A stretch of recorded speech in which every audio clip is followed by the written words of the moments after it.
Hello, everyone. We are rolling for another episode of the JJF1 podcast where Jonah and Jordan talk about all things related to F1. Today, we're going to talk about the 2021 Russian Grand Prix. Are we allowed saying Russian? Because I heard that they're still removing the flags off everything. I don't know. We're going to call it the Russian Grand Prix with Lewis Hamilton winning his 100th race in his career, followed by Max Verstappen coming from 20th place to second place, and Carlos Sainz finishing in third for Ferrari. So we're going to do this a little bit differently this time around. I have four major moments that we're going to just discuss in general. So before we go to those moments, Jordan, it's Thursday. It's Friday. Sorry. It's been a hot minute since the race happened, but tell us what your general vibe was about the race. Yeah, so before watching the race, I watched qualifying on Saturday, and I wasn't able to watch the race live on Sunday just because I had commitments. But with the people I was with at the commitment that I had, we're all talking about it, like, oh, did you watch the race morning? And I didn't get a chance to watch the race. And I knew that something crazy happened. I just didn't know what. So the entire time I'm watching the race, I'm just like, when is this crazy thing going to happen? When's this crazy thing going to happen? And it happened. And boy, oh boy, do we have lots to talk about. Yeah. Should he have pitted? Should he not have pitted? Would it have changed anything? Jonah, I'm excited to hear your take. All right. So I think we're going to leave that to last. So we're going to leave the rain and the whole rain episode to last. I think one thing that I have written down as just entertaining in general, I have Sochi is entertaining ? Because I know that you kind of like this track. I don't like this track because we've had a history of just full Mercedes dominance, which has continued including this year, and there hasn't been any overtakes. There hasn't been any drama. The only thing that's happened has been people going off at turn 2 and doing the escape route, or people just being tagged on lap 1. So we had a complete 180 from that. Even when it was dry, we had lots of great overtakes. We had Lance Stroll in P4 for a very long time. I had no idea what happened with his race. We had Norris leading for the majority of the race. So I want to say, what happened this year? Like, what, in your opinion? I mean, this could be related to Sochi. This could be related to all of the quote unquote boring tracks that we've had this season, like France, Spain. Now we're at Russia. Monaco was semi-interesting as well. Like, what happened this year? Tell me. Well, I think the answer is simple. We've been seeing teams that are not Mercedes become a lot better. And that has increased the competitiveness of Formula One overall. Not only has Red Bull become a dominant force, but McLaren too is climbing up the ranks. Ferrari too, they have their weekends where they're in. They have the weekends where they're out, but they have their weekends where they're really in. And because we are seeing a playing field at the top that is welcoming more teams as opposed to just having the lone Mercedes team up there, we're seeing a more competitive front end of the grid. And that's what's making these tracks, quote unquote, more entertaining, because these cars are all at speed with each other now. And they're able to make these tracks more entertaining because they're able to catch up to each other. They're able to do one-on-one racing at more of these tracks now because they match each other in speed and in downforce and in all of the metrics that there are. Well, that's a really good analysis. And it's a shame that we're not getting this type of car next year, and we're not having just the development of this year's car, because these cars are really, really fast. And I've heard people say that these are probably going to be the fastest cars ever made in Formula One history, because the rest of, as of next year, we're getting a completely new car make. We're getting the emphasis on downforce. We're getting the emphasis on close racing. But what do you think that next year is going to hold in store? Do you think we're going to get all these interesting Spain races, interesting France races, interesting Russian races? Like what could potentially happen next year? Do you think we're going to get more of this, or do you think we're going to get less of this? I'm actually excited to hear your take on it. But as for me, I really think it's too early to tell, because we know what the car looks like from a general perspective. We don't know where the teams are going to put more of their research and development into. Are they going to put their research development more into downforce? Are they going to put their research development more into steering, straight line speed, the engine, X, Y, and Z? So I think it's way too early to tell if we're going to have this, because we don't know how the teams are going to perform in comparison to each other. But I'm actually very curious to hear your take. So my take on this is I would like to be pleasantly surprised next year. My issue is you could have teams that have spent so much money before the cost cap was put in place on next year, and you could just have a complete dominance era. It could be Mercedes, it could be Red Bull, it could be McLaren, it could be Ferrari. I mean, I think, in my opinion, those are the four teams going into next year that have a legitimate shot at the title from basically nothing, because they're the teams that have the most money. I think that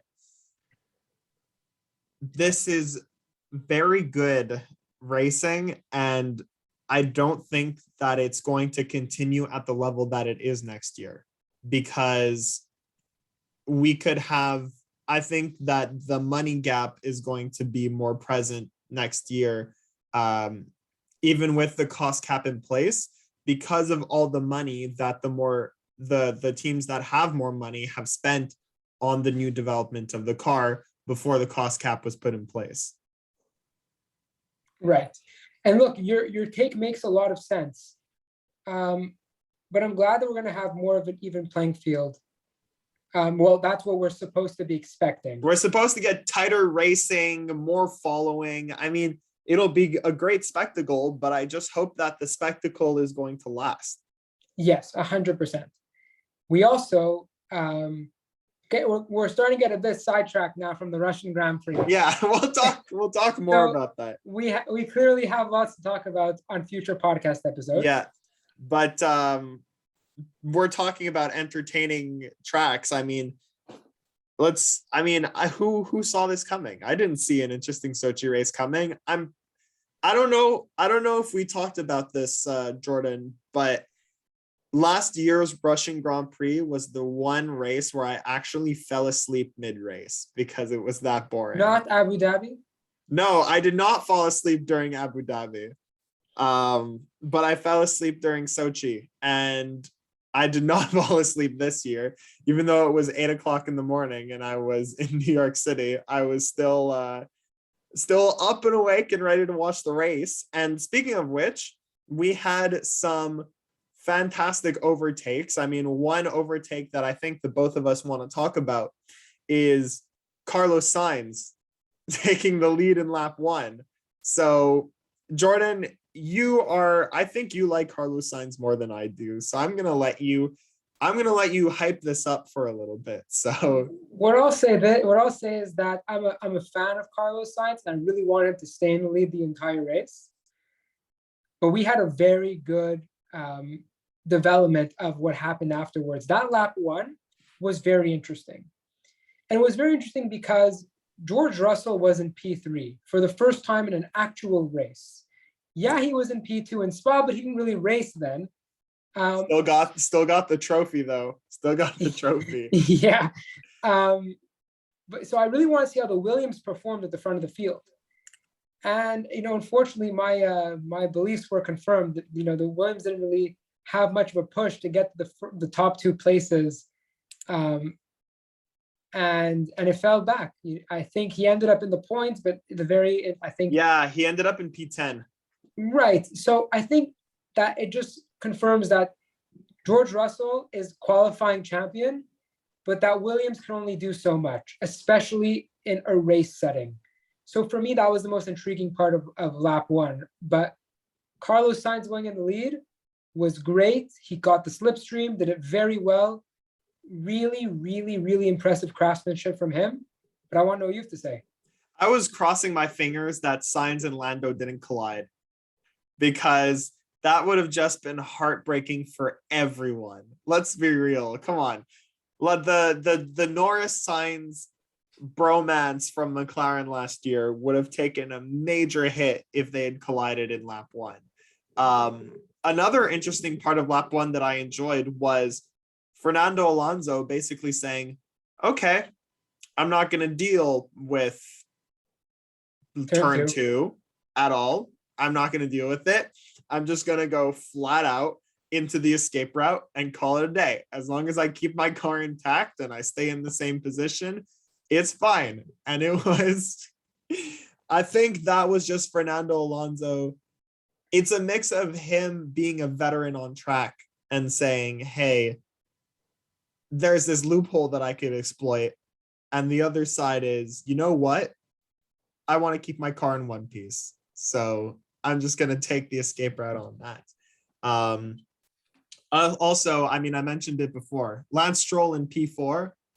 I was so ready for Lance to be on the podium this race. After him being in P4, I said, oh, imagine, I don't know, Russell was in P3 for a few laps. The Williams is not going to hold off. Lance is definitely going to move up to P3 and he's going to get a podium. But he didn't, and it hurt. So, I mean, it hurt a lot. I don't think he finished in the points.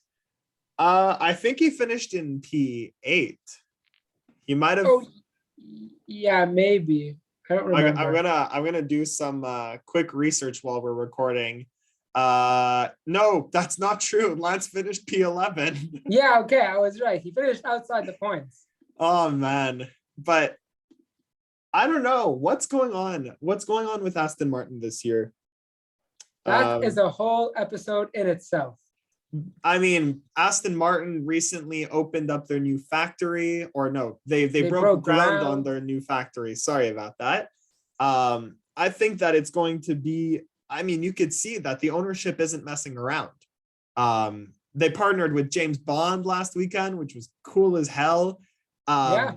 Lawrence Stroll has been on record multiple times saying, listen, money's not going to be an object. I'm going to spend whatever this is because I'm dedicated on getting this team a championship. And look what's going. Winning, getting into the points is apparently a good thing. So coming from a four-time last year world champion. Well, also coming from last year where the team had the third best car. Yeah.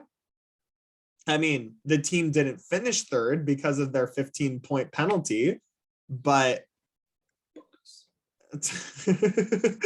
yeah, whatever. But anyways, that's another. Yes, we're gonna have a whole what is episode going on that. on.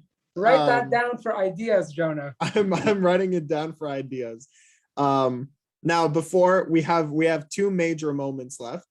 One of them being Max Verstappen's climb from P20 to P2.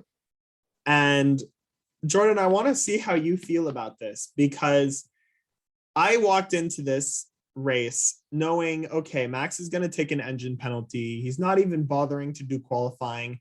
I think that Lewis is going to take a 10 to 15 point lead in the championship. He's going to end up on the podium somehow, and this could potentially be it. But no, Max ended up making it back. So what do you take from Max's drive? Well, like you referenced with the James Bond movie, No Time to Die. I think that's what Max Verstappen was thinking in his head the entire time. The entire time he was in his car, because he didn't want to go out like this. He didn't want an engine penalty to take him out. That's Max Verstappen we're talking about. This guy didn't have half a car. He had his entire car. So obviously he's going to zoom through the grid, which he did. And it was so impressive. Look, I may not like his arrogance, especially after Monza. I may not be a fan of Max Verstappen in terms of the fact that he's kind of like the young supervillain of Formula One. But you got to hand it to him. He can drive a race car. And not only can he drive a race car, but the team trusts him. Yeah. And at the end of the day, the team is him. And you know what? He's exploiting that very well. I don't see Sergio Perez going from 20th to first or 20th to second in a Red Bull. Might have been in Racing Point, but I don't think in Red Bull he'd be able to do the same thing. Yeah, I agree. I mean, we're gonna talk about extensions and swaps and everything after recording this episode. So stay tuned in a few days from when we put that out. But I think it shows that Max was just on another level.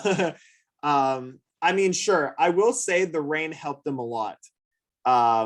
Because you had Norris sliding, you had I don't know, it just looked like a bowling alley for a while.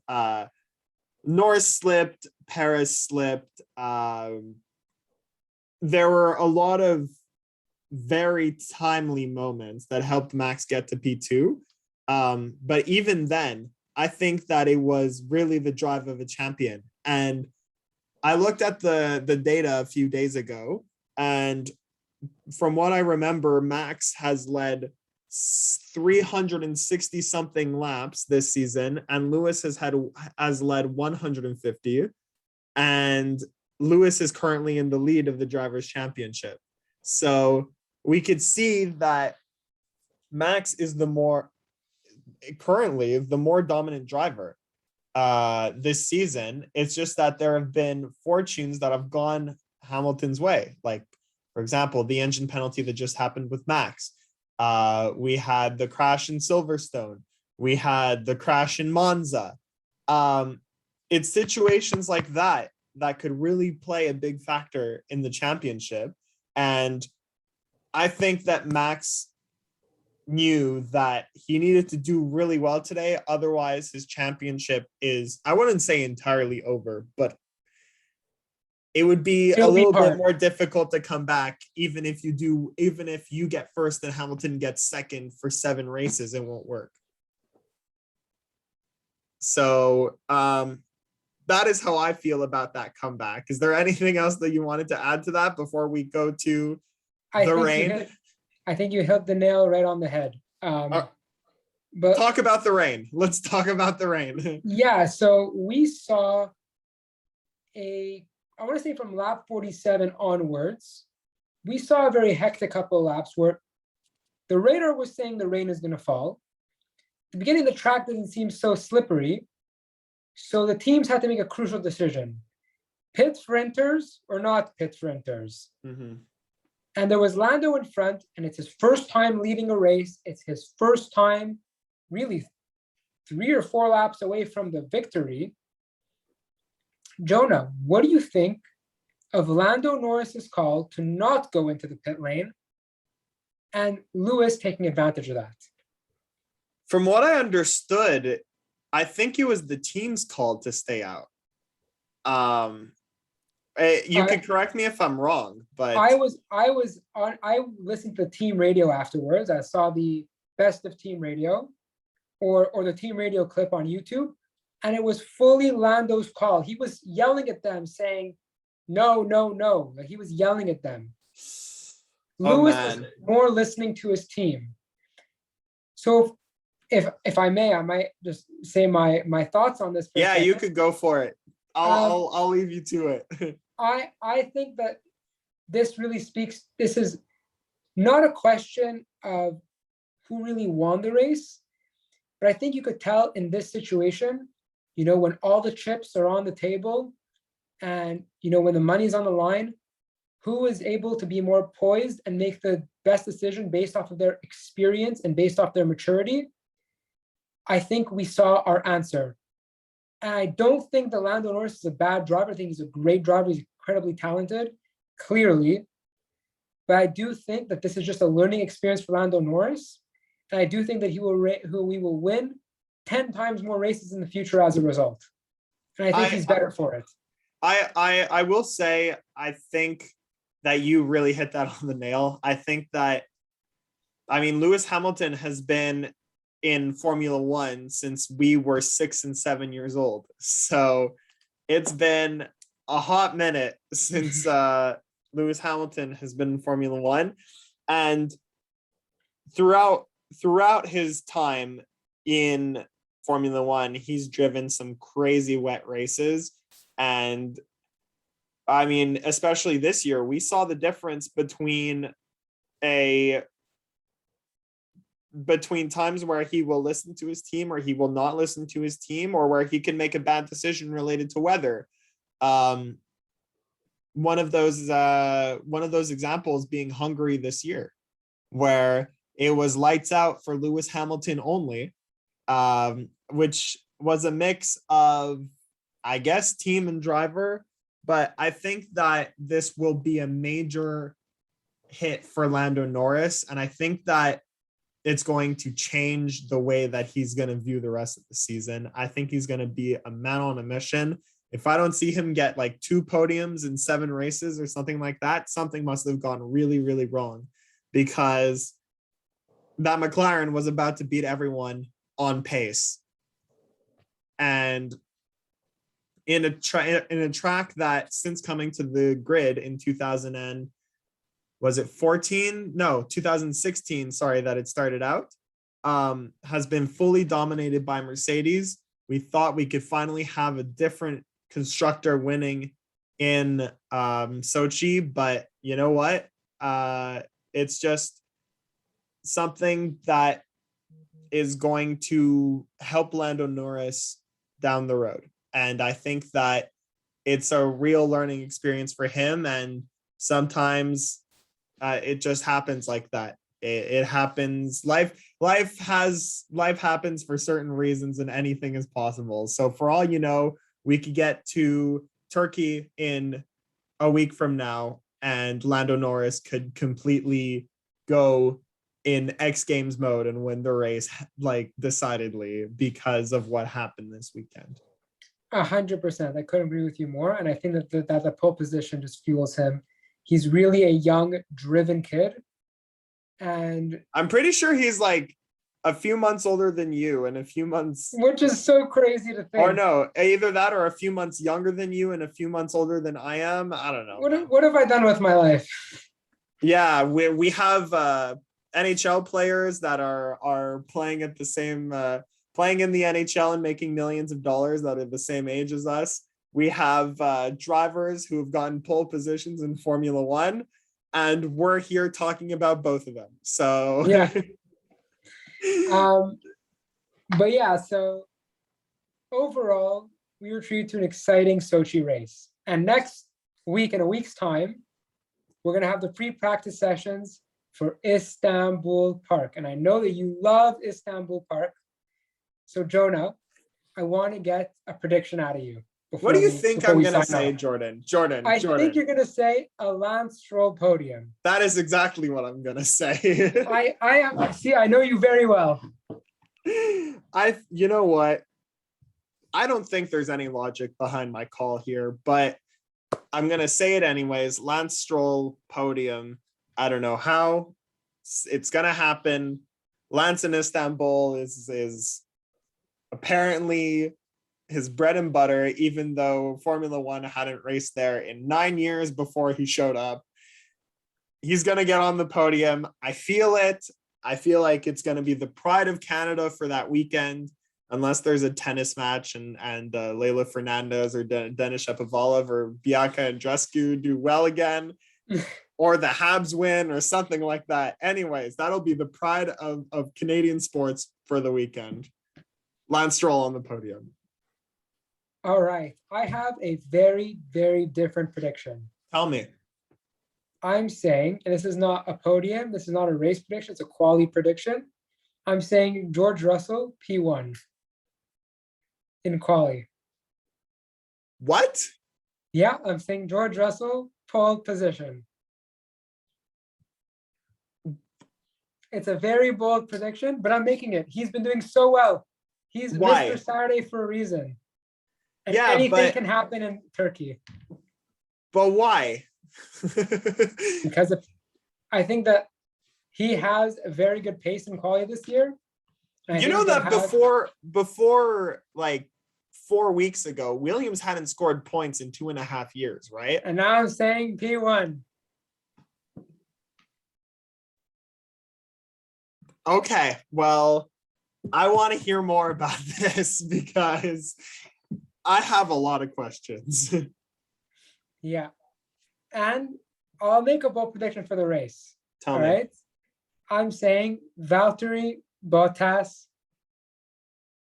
wins in Istanbul. I feel like that'll be a giant middle finger to Mercedes. That would be an interesting weekend, let's just say the least. Yeah. Because lots of implications with the extensions and swaps, which you can catch next episode. Yeah, we're gonna record that soon. So if you want to listen to that, listen to Turkey's podcast, listen to the rest of the podcast episodes. Feel free to follow us on Instagram and like our Facebook page at the JJF1 podcast, and we will see you for the next episode. See ya. See ya.